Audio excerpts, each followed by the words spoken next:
It's really interesting coming into a Man United game where, it used to be a kind of a source of anxiety for a lot of Liverpool fans, I think, in recent years, even though our results, if you look at them objectively, haven't been fantastic in the Klopp era.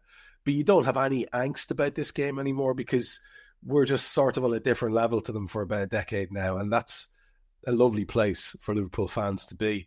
But I suppose, do you feel that as you look ahead to this game now, because this is kind of this is where we need to start bringing it round to as United. Do you feel that this is possibly the wrong game or the right game to be coming into in terms of it being a wonderful motivator or in terms of it being one of those ones where you could get sucker punched again? Because you remember when we weren't fantastic for all those years, we could still do that to them. That's a really good and tricky question, Trevor. It's not just the fact that we're playing Manchester United on the back of 3 defeats. We're also playing Manchester United on the back of a break because of international football. The players will be coming back, having played different amount of minutes, having travelled different miles around the world. And the only good thing is that you won't have been talking about the run we're on at the moment. But then again, it would have been out of our system by now, isn't it? So I don't think that when the players met up, and I guess the players would have met up Thursday for the little training session, that won't be part of it. Because I don't think the players will look and think that the story of our season so far is the 3 defeats. So I don't think the players will look at that in a negative way. But it is a game, Trevor, that makes me just a little bit uncomfortable. Because I do think on their day, the front 3, okay, Sesko's still got things to prove or whatever, but I think the other 2, Cunha and Mbeumo, on their day, are really, really good player. Ahmad will probably play right wing back, and he's starting to find some form business. So they do have Bruno Fernandes if he's pushed further forward. They do have some tools to really hurt us. So I think it's an awkward, horrible game. So I think maybe it's just one of them, isn't where Arne goes, this is only about one thing. It's about getting the 3 points. Should we get our noses in front? We don't have to go looking for the second one. We just have to make sure we win the game. Because they're not great. We know they're not great, Trevor. But in a funny way, they are dangerous. And this, although in the big scheme of things, this is a more important game for us. But I think it's the one game that all them players at Manchester United look forward to, because it can give them a little bit kind of from the fans. Yeah. If you can take a point off Liverpool to Anfield, get a draw or whatever, you know what I mean? The fans will go, okay, we can live with this, you know what I mean? It gives you a bit of working peace for a couple of weeks. And so I think it's a monster game. And I think they'll be really, really, really, really, really motivated by that opportunity to finally get a bit of credibility for the season. It's a monster game, always has been, probably always will be.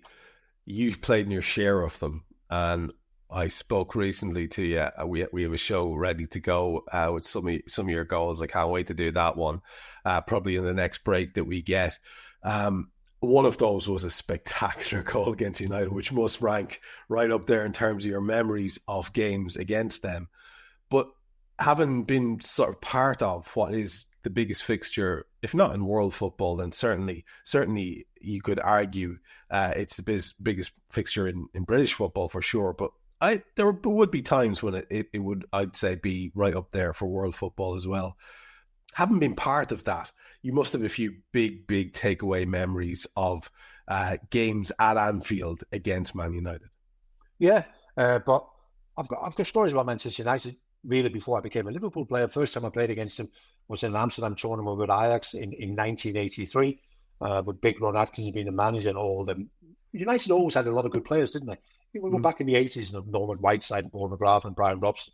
We did a lot of really, really good players. And then while I was on trial at Liverpool before I signed, United played Ajax in a pre-season friendly at Old Trafford. So John walked, funny enough, and me drove up to Manchester. Well, we didn't drive, actually. We got somebody to drive us because none of us had a bloody car. And watched the game. And I remember a couple of days later, I signed for Liverpool. And Peter Robinson, the CEO at Liverpool, went, what have you been up to, Jan? I said, oh, we went up to Old Trafford to watch my old team, Ajax, play Manchester United in the pre-season friendly. He went, oh, will you look after? I said, yeah, we got some corporate hospitality tickets. And he went, yeah. He said, see that? They got corporate hospitality at Old Trafford. He said, I don't think they'll ever catch on at Liverpool. He said, that's what he said. He said, we're just not that type of a club, Wow. And then my first 2 games in my first season at Liverpool, I think they were both 1-1 draws at Old Trafford and Manchester United. And then also in that first season was the FA Cup semi-final. I didn't play in either, but it was a 2-2 at Goodison. And then we lost 2-1 at Main Road. And that was, when you sense the importance of these games, because it was an FA Cup finals, semi-final, FA Cup semi-final one, the importance and the atmosphere, and the pure hatred, and then of course we come to 85, 86, where they have that flying start to the season, going into November. They're well clear, and they come to Anfield in you could say it's just a League Cup game in it, but they came with everybody, and we pulled with everybody, didn't we? Because there was no such thing as rest of the players. You played your strongest 11, and then, the footage turned out the way it did, getting beat 1-0, and then inside less than 2 minutes, I scored twice. We beat them 2-1, and away we go. We had the 3-3 at Anfield when they went down to 10 men and came back from 3-1 down. We had the 4-0 Peter Beardsley hat-trick at Anfield. Then we had the other 3-3 draw when we were behind 3-0. Remember Nigel Clough got 2 and Razor Roddick. But probably the most significant game was in the early 90s. When you've been injured for a period of time, so I'm talking maybe 14 days, you have to play a reserve game before you could go back into the first team squad. And the reserve games used to be on a Tuesday or Wednesday night. So I'm playing against Manchester United in the reserves. And Phil Thompson is the manager. And we're in the dressing room. And I can't remember who else, but I was most definitely the most senior player playing in the reserves that night. And the team sheet comes. And I said to Phil, anyone playing? Now by that you mean any of their big boys playing. Yeah. He went, just one. David May. Now most people won't, but David May was a first team player. Just David May. He said, rest of them I don't know them. We lost 4-1. We got absolutely hammered, yeah. Gary Neville, Phil Neville, Nicky Butt, Paul Scholes, Ryan Giggs, David Beckham, they were all there, weren't they? And we get in the dressing room after, and Phil looked at me, and I looked at him, and he went, fuck me, he said, we're in trouble here. We're in trouble here. And that was kind of, you go, because you've seen good reserve team players before. Yeah. And you always got an idea of where people are going to go, Trevor. You see somebody, you go, this is his ceiling, yeah? And most of the good players you see in the reserves go, yeah, well, okay, they might be able to make it, yeah. But when you saw that group of players, you go, no, these are going right to the top, because they had it all, 17, 18, 19, they had it all. They were competitive, they were technically good, they had vision, they could play, they wanted to play, they had all them things in. So that's probably the most significant game I've had against Manchester United, because that was the start. And I also think that the importance then of that game when we beat Manchester United 2-0 in 1992 when Leeds won the league, that was kind of, this might be the last time. This might be the last time when we can do some damage to them. So if we beat them today, Leeds have won the league. Let's get it done, because in the future we might not be able to. We might not be able to cope with them, So we got it done that day. I just always remember Phil Thompson looked at me, and Phil is as Liverpool mad as anyone, and I could see he was thinking, no, this is a nightmare. An absolute nightmare. I absolutely love that. I love that. And probably the sinking feeling of thinking, oh my God. Because you were looking at the beginning of an era of dominance there, and you could fucking see it on the pitch in the reserves. That's amazing. We should start drilling down into the actual game itself then at the weekend. And just for the sake of letting people know how Manchester United are doing, I suppose we should get some results up there and let people see them. Where are we here? I did have it there. Internationals in the... yes, Manchester United results, pardon me. So, they're on 10 points in the league. Their most recent outing was a very straightforward, you'd imagine, 2-0 win over Sunderland. They had a 3-1 defeat at Brentford. They beat Chelsea 2-1 at home at Old Trafford. In the Manchester derby, they had a 3-0 reversal at City, and they managed a 3-2 defeat. 3-2 win over Burnley at Old Trafford. So last time out, just have a look at how they lined up. Last time out, United looked like this. They had the new boy, Lamans, in goal, and I've heard some very positive things about him. Lenny Yoro and Luke Shaw and De Ligt forming a back three with Casemiro and Fernandes in the centre spots, and Diallo and Dallo on the flanks, and Buemo and Mount behind Sesko. And you mentioned a couple of other people there from their bench they can call on, the likes obviously of Harry Maguire, Cunha, Dorgu, Ugarte, Kobe Mainu. They have Bayinder, they have Xerxes, and obviously you mentioned the kid Ahmad as well, who they have in reserve there that they can add as well to this team.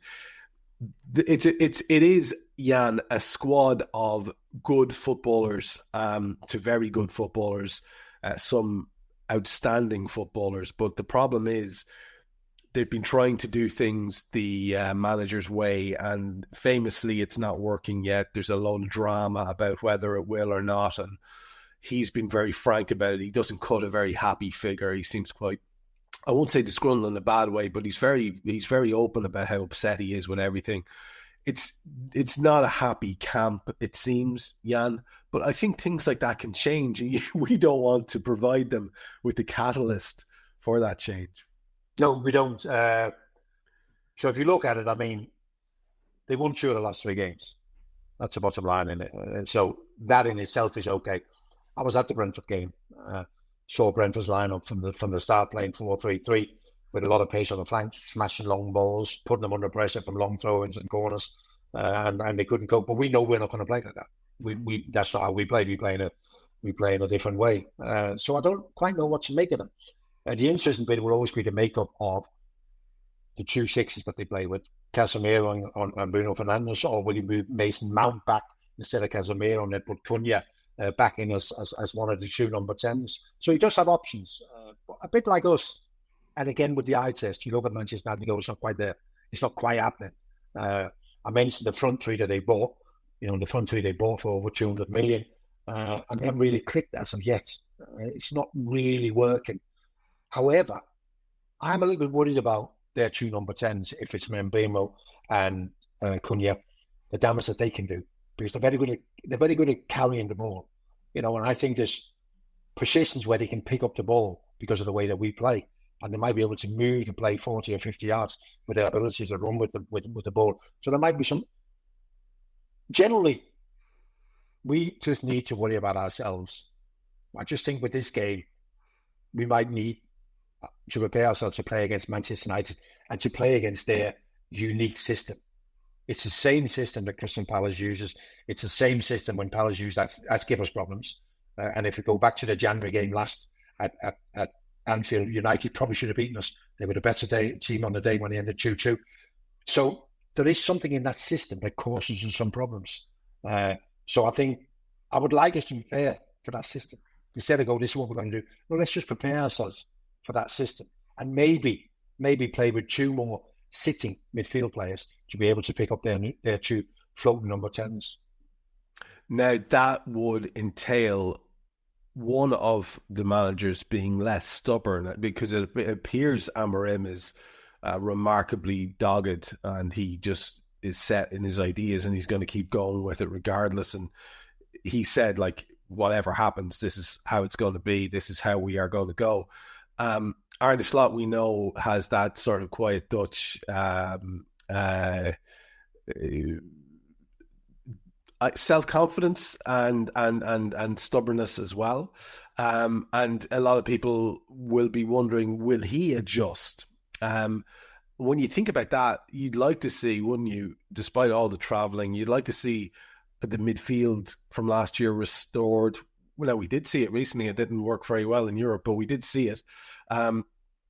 Is that the way around it, and accommodating Wirtz elsewhere in the team, or dropping him out of it, or Is this one of those games where you think, God, if it goes badly for him today, it could be one of those things that turns into a bigger story than it should be? Like, how do you address that? You talk about preparing for their system. How would you go about doing that? Well, obviously, to start with, it would be the midfield in a way where I'd be looking at having two, maybe more two defensive. So you could actually play, with a number 10 then. If you got the two sitting midfield players to try and look after their number 10, you can play with number 10. The problem for Florian Wirtz is that obviously this is now the 8th game, isn't it? And the pressure will only grow. And there isn't anything significant that's changed in the international break. It wasn't as if he went away with Germany and all of a sudden everything was I believe he played okay against 10 men Luxembourg, but nothing exceptional. Before the Chelsea game, Aaron left him out, and we did, but we brought him on at half time. He said, I couldn't see where there was going to be space for him to play. And I even think that was evident when he came on. He struggled to find some space to do what he do. I think the space will be there against Manchester United because of the way that they play and because of the way that they're often a man short sense of midfield, because they tend to just have Bruno Fernandes and one other. Having said all of that, because it's Manchester United, I probably would leave him out again, and then see how the game go, and then maybe give him 35 minutes of the second half when the game is settled into a pattern. But I probably would leave him out again. Just the last thing you want to do is give them any encouragement. They come to Anfield, expect a tough game. Let's give them a tough game. Yeah, exactly. But that's often what it is. They expect it. They always said that to us before we went out. That team in there, they're coming here expecting to get hammered. Let's do it. And it's the same thing on Sunday. They come here expecting a tough game. Let's give them a tough game. I very much hope that's the case, because I think one of the things that people have been so disillusioned by is the fact that we look a bit soft. And you and I spoke about that in recent weeks, about the idea of, is it old fashioned and caveman to say that, can we have a little bit of bite in us, have a little bit of physicality? And I think we were both in agreement that it's still very much part of the game. You have to do that right. You should do that right. It's part of any winning team. We'll come back for your predictions in the very last minute, but just very briefly, we also have a game probably before you and I talk next in the Champions League against Frankfurt, and their results are quite interesting to look at there. You can see that they have had a bit of a mixed bag. That's us against them on Wednesday next. They have Freiburg away at the weekend, but in their last few games, they got spanked at home by Bayern 3-0. Atletico beat them, we know, 5-1. They did have a 6-4 win away to Mönchengladbach. Union Berlin, however, beat them at home 4-3. And the game before that was a big-ish win on the opening day of the Champions League, 5-1 against Galatasaray. So that will be, again, another interesting challenge. And we've kind of given ourselves less wiggle room now, Jan. We did talk about how there's not much peril in this system. You can afford to cock up a couple of times, but we've had one of them. So I'm sure it would be very, very much part of Arne Slot's plan to get a win in that game. Do you see that? We'll start there. Just get a quick idea from you. Do you see that going our way? Yeah, 100%. So the two games, Trevor, Sunday against Manchester United is about winning, isn't it? It doesn't matter how we win that game. And then when we play Frankfurt, because Frankfurt is going to be so open. It's the Wild West when they play. Yeah, there's so many chances, so many goals.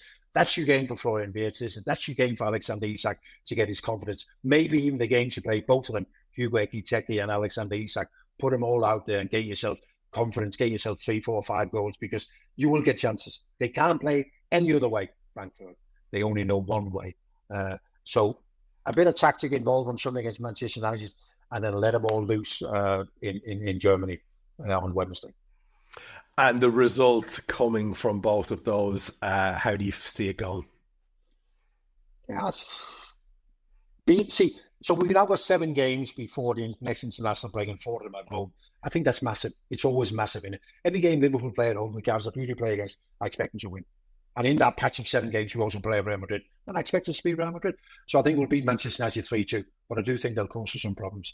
And Frankfurt will score because they'll invest everything in scoring. But it'll be Frankfurt 1, Liverpool 4. Whew.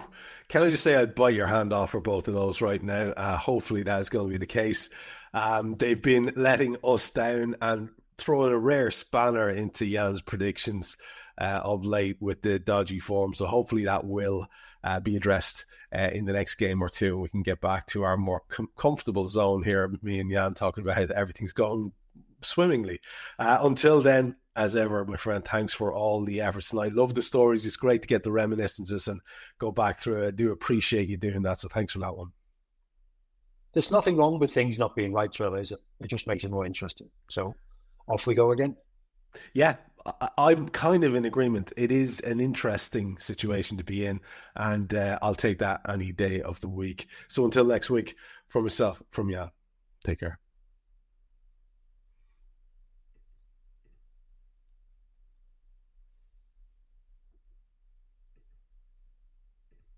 There we go.